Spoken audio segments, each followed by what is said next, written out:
आज हम लोग अभी पढ़ने जा रहे हैं मोलिकुलर वेट ऑफ मिक्सचर। जैसे कि हम लोग क्या जानते हैं, हम लोग एटॉमिक मास जानते हैं, मोलिकुलर मास जानते हैं, मतलब एटॉमिक वेट जानते हैं, मोलिकुलर वेट जानते हैं।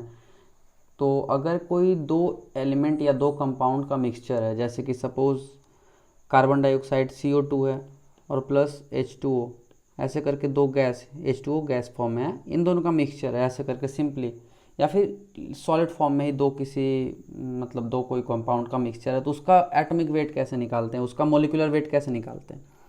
सिंपली एच का हम लोग जानते हैं, या फिर कोई भी एलिमेंट का हम लोग जानते हैं, कंपाउंड का जानते हैं। लेकिन अगर दो कंपाउंड का मिक्सचर हो, कोई भी दो कंपाउंड का मिक्सचर, तो उसका हम लोग मोलिकुलर वेट कैसे निकालते हैं, वो आज हम लोग यहाँ पे पढ़ने जा रहे हैं।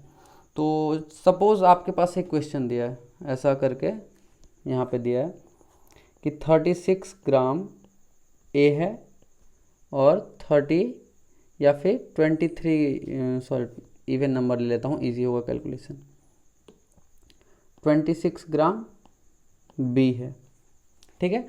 तो आपसे पूछा जाएगा कि ए और बी का मिक्सचर है जिसमें 36 ग्राम ए है और 26 ग्राम बी है।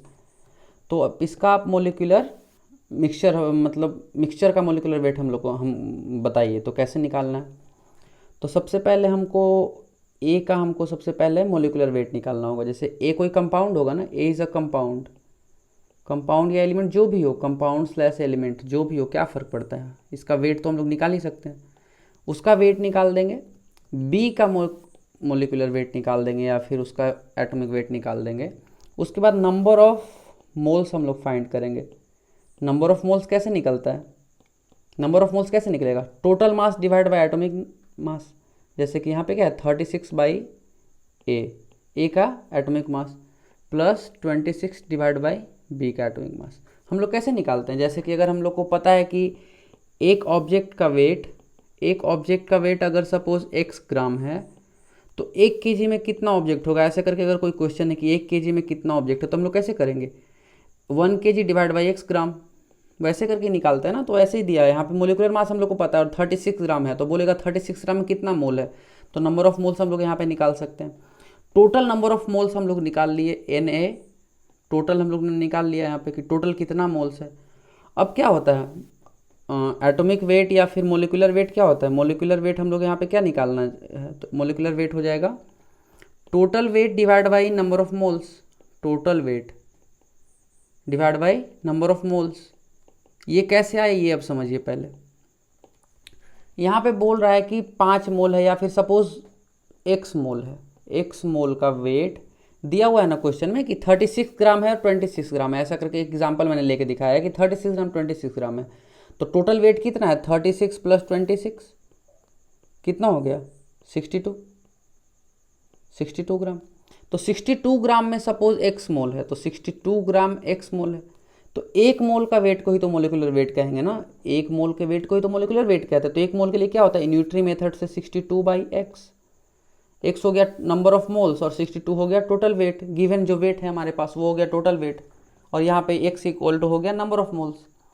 तो ये हो गया क्या हमारे पास मोलिकुलर वेट का फॉर्मूला, कि अगर हम लोग किसी भी मिक्सचर का हम लोग को मोलिकुलर वेट निकालने को बोला गया है, कि कोई भी मिक्सचर का दे दिया कंपोजिशन या फिर वेट दे दिया कि इस मिक्सचर में इतना ग्राम एक कंपाउंड है और इतना ग्राम दूसरा कंपाउंड है, तो उसका कंपाउंड टोटल वो मिक्सचर का मोलिकुलर वेट हम लोग कैसे निकालते हैं, वो ऐसे निकल जाएगा।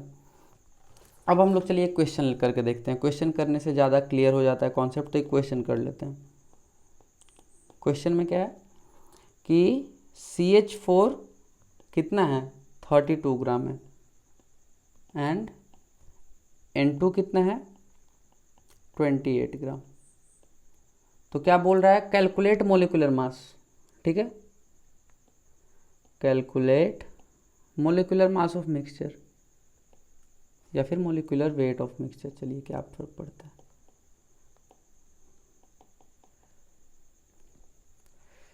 ठीक है। चलिए इसको सॉल्व करते हैं। हम लोग CH4 का पहले मोलिकुलर वेट निकालते हैं या फिर मोलिकुलर मास निकालते हैं। CH4 का कितना हो गया 12 कार्बन का प्लस 4 हाइड्रोजन, टोटल हो गया 16। मोलिकुलर वेट कैसे निकालते हैं, सबका अलग अलग करके जोड़ देते हैं। अगर नहीं पता तो क्या, कोई भी कंपाउंड है उसका हम लोग को एलिमेंट का मोलिकुलर वेट पता रहता है जनरली, कार्बन ये सबको आपको याद कर लेना चाहिए। अब आप लोग 11th 12th में आ गए हैं तो याद कर लीजिए। एटलीस्ट 30 तक आप मोलिकुलर वेट और उसका एटॉमिक नंबर याद कर लीजिए सबका। उसके बाद आपको पता ही है कार्बन का कितना है, हाइड्रोजन का कितना है, दोनों को ऐड करके लिख दीजिए। इसका मोलिकुलर वेट हो गया 16 ग्राम पर मोल। ठीक है, अब निकालते N2 का। N2 का कितना होता है 2 × 14 = 28। इसका हो गया 28।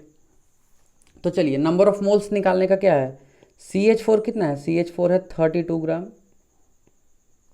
और N2 कितना है 28 ग्राम। नंबर ऑफ मोल्स निकालते हैं, नंबर ऑफ मोल्स।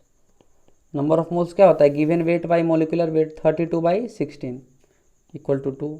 यहाँ पे कितना हो जाएगा, गिवन वेट कितना है, गिवन वेट है 28 gram divide by molecular mass कितना है 28, ये हो गया 1। तो टोटल नंबर ऑफ मोल्स कितना हो गया 2 + 1, 2 मोल है CH4 का और 1 मोल है नाइट्रोजन का, टोटल हो गया 3 मोल्स। हमारे पास जो मिक्सचर दिया उसका वेट कितना है, वेट कितना है 32। टोटल वेट कितना है, टोटल वेट देख लीजिए यहाँ पे 32 ग्राम और ये 28 ग्राम, टोटल कितना हो गया 32 + 28, ये हो गया 60 ग्राम। तो 3 मोल का वेट कितना है, 3 मोल = 60 ग्राम्स। तो 1 मोल का वेट को ही तो मोलिकुलर वेट कहते हैं, तो 1 मोल के वेट का कितना है 60/3 = 20 ग्राम पर मोल। समझ में आ रहा है ना क्या बोल रहे हैं। यहाँ पे क्या किए हम लोग, सिंपल कुछ ज़्यादा रॉकेट साइंस इसमें लग नहीं रहा है, सिंपल सा कैलकुलेशन है। मास दिया है कार्बन CH4 का दिया है, नाइट्रोजन का दिया है। तो नाइट्रोजन का पहले हम लोग देख लिए कि उस मिक्सचर में नाइट्रोजन का कितना मोल है और CH4 का कितना मोल है। तो टोटल नंबर ऑफ मोल्स आ गया 3। अब टोटल मास हम लोग को पता है 32 + 28 60, टोटल मास हो गया 60। तो हम लोग क्या करेंगे, 3 मोल्स का वजन है 60 ग्राम्स, तो 1 मोल का वजन कितना होगा 60/3 = 20 ग्राम पर मोल। यही हो गया हमारा मोलिकुलर वेट। तो मोलिकुलर वेट कितना आ गया, मोलिकुलर वेट हो गया 20। ठीक है, यही हम लोग को यहाँ फाइंड करना था, मोलिकुलर वेट आ गया। इतना सिंपल सा ये सब क्वेश्चन होता है। आपको कोई भी ऐसा क्वेश्चन आया, कोई भी कितना भी डिफिकल्ट क्वेश्चन आया, आपको सिंपल क्या करना है, सबसे पहले नंबर ऑफ मोल्स निकालना है मिक्सचर में। नंबर ऑफ मोल्स निकाल के क्या करना है, उसको फिर हम लोग वहाँ से टोटल वेट लेकर के नंबर ऑफ मोल से डिवाइड कर देंगे, आ जाएगा एटॉमिक या फिर मोलिकुलर वेट जो भी है उस मिक्सचर का। तो ये आज का टॉपिक था, मोलिकुलर वेट ऑफ मिक्सचर। छोटा सा टॉपिक है इसलिए ज़्यादा इसमें टाइम देने का कोई मतलब नहीं बनता है। और अगर कुछ डाउट है तो प्लीज़ कमेंट सेक्शन में पूछ सकते हैं आप। और आज के लिए इतना ही, मिलते हैं अगले